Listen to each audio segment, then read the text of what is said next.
Hello and welcome to another episode of the djproject Criterion Collection. And in this episode we talk about Spine 182, Straw Dogs, directed by Sam Peckinpah, 1971.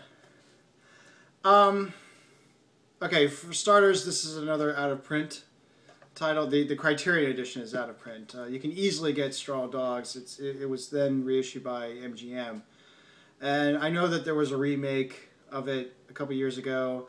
I don't think it will be any different than any remakes. I've heard it was a kind of a bad remake. So if you are interested in seeing Straw Dogs, just go for the original. When in doubt, go for the original.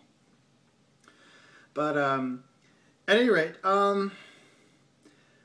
to be honest, my experience with Sam Peckinpah is still very limited. This is the only Peckinpah film that I've seen. I've not seen The Wild Bunch. I've not seen The Assassination of Jesse James. I'm sure my heart's going to be broken if I see enough Peckinpah and then I go into seeing Convoy. It would probably make me go, why? So I can't really, I feel like I can't, on good authority, meaning that I have enough experience and insight into Peckinpah to really talk much about him. And so I feel that this review is going to be fairly limited. I'm sure I'm going to talk a substantial amount about it, but I just feel that it's going to be quite limited to the film itself. So okay, so what is Straw Dogs about? Well, it's basically about a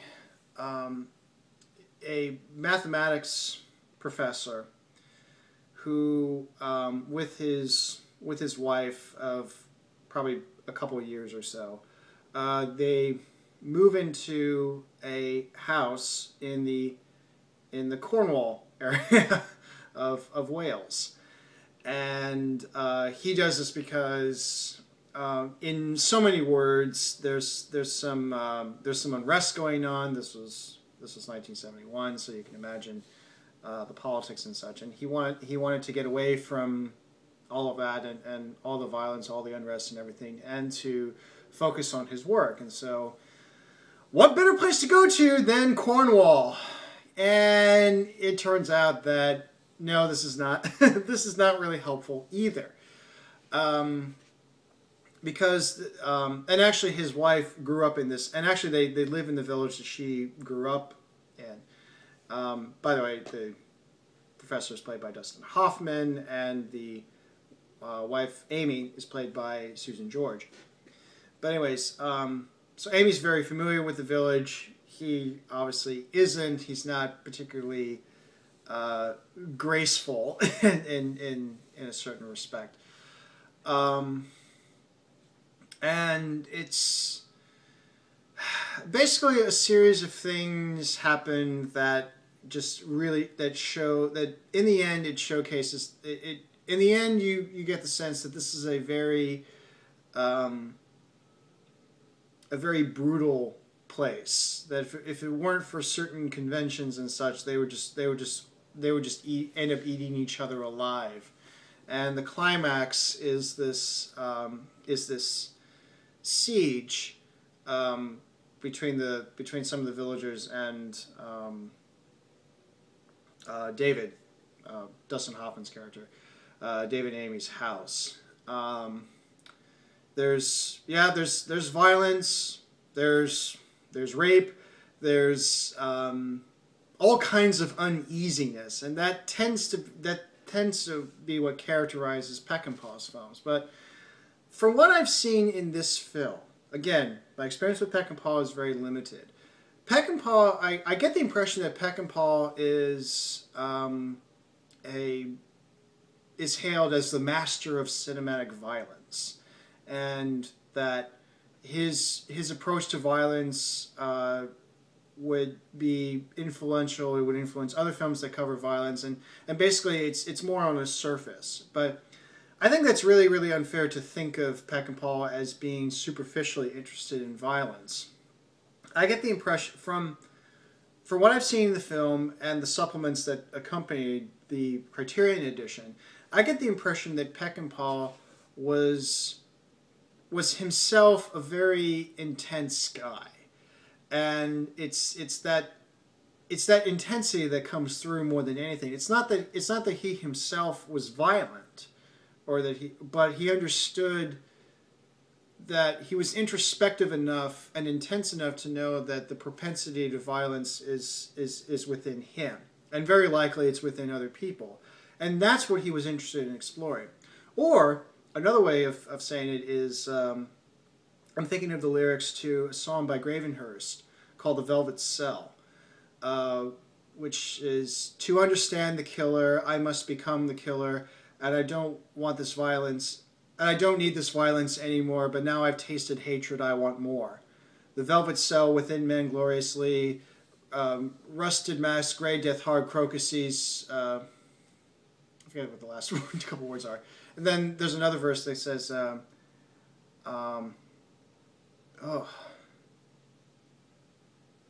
had always thought that the desire to kill was a disease you caught, but it was dormant in the hearts of everyone, waiting for a spark and emotion." And that's what I feel that Peckinpah was interested in his career, was exploring the nature of violence in man, what makes man move towards violence, and that's what he was interested. And I think in order to explore that, you really have to commit to it. You really have to go big or go home with it. And so, which the result is that it can be very off-putting. And his films were to some extent off-putting when they were released. Straw Dogs came at a time when the film before that got a lot of fervor and attention, especially in the UK, was Devils, and by Ken Russell. And then after Straw Dogs, you have A Clockwork Orange. So these films that dealt with darker subjects and violence in particular, and it's like, oh, how dare you, and such. It's like Peeping Tom all over again. 10 years later. You thought Peeping Tom was bad. Wait till what shows up 10 years afterwards. But anyways, and I get and I do get the sense that this film is looking at it looks at the nature of violence. I mean, for instance, David, as I said earlier, David comes off as a very as kind of a meek character, but there is an aggression. It comes through in a very obvious way during the siege, where he holds off the villagers. And the reason why the siege is taking place is because he had taken in one of the villagers who was known in the village as a child molester. He accidentally hit him in the car after he left, and he had accidentally killed a child, and so you can imagine where this is going. Some of the villagers suspect him as causing the disappearance of his daughter, actually, not David's daughter. But, I confess, it's been a while. I've seen this like last month or a couple months ago, so some of the details are a little bit sketchy. But anyways, the point is that David has something that the villagers wants. He refuses to give it to him for his own reasons, which are to some extent well-meaning, but wasn't presented very clearly. And then it turns into this all-out mini war within this Welsh manor house of sorts. And so you think, well, how can this meek character be prone to violence and such, or how can you get? Is it just circumstances that make it, or as I suggested earlier, is there something inside himself that brings it out? And David does come off as very passive aggressive, and this comes through in his, and certainly in his relationship with Amy. He talks to her as if she were a child. It's that kind of relationship, which is quite unhealthy in a lot of other respects. And so also for Peckinpah, it's not just physical violence he was interested in. It was all kinds of violence. It was psychological violence. It was emotional violence, and even sexual violence. Yes, there is a rape scene, and then actually that's where the film drew a lot of its controversy and negative criticism was the way that it depicted rape. It was accused of it glorifying rape, which is anything but. There's nothing in it that glorifies it. I think what it did was that it's definitely intense. It's definitely violent. It's definitely coercive. It's all of those things. There is an air of complexity to it. It's not purely black and white, even though in the end it's black and white in the sense that you have taken someone coercively and you're doing something to them that they didn't want in the first place. It wasn't consensual. It wasn't mutual at all, and that's very clear. But even within that moment, there's there's some slight nuance, but in the end, it's still a very awful thing. Again, it's one of those things where if you're curious as to what that is, I would say go see it.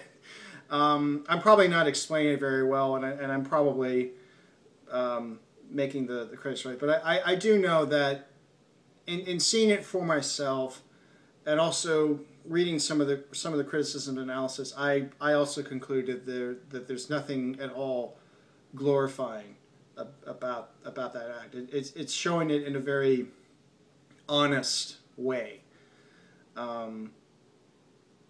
and tastefully done. I mean, there's nothing. I don't think it's all out, but there is a. But the way that it's shot, the way that it's put together, there is a. You do feel the intensity and the brutality of that moment. So yeah. Straw Dogs. What more can I say about it? I mean, it is. I know The Wild Bunch is considered one of Peckinpah's best films, but I would say Straw Dogs is in that category. And if you want to know what Peckinpah is all about and what he said, I mean, it's definitely a good place to start. Maybe I don't feel the need to go into Peckinpah's careers because it's those. While I'm not interested enough in his subject matter to go deep into his filmography. I may want to see The Wild Bunch at some point. I may want to see one or two other of his films or so on. But I think I can. If I were to die right now and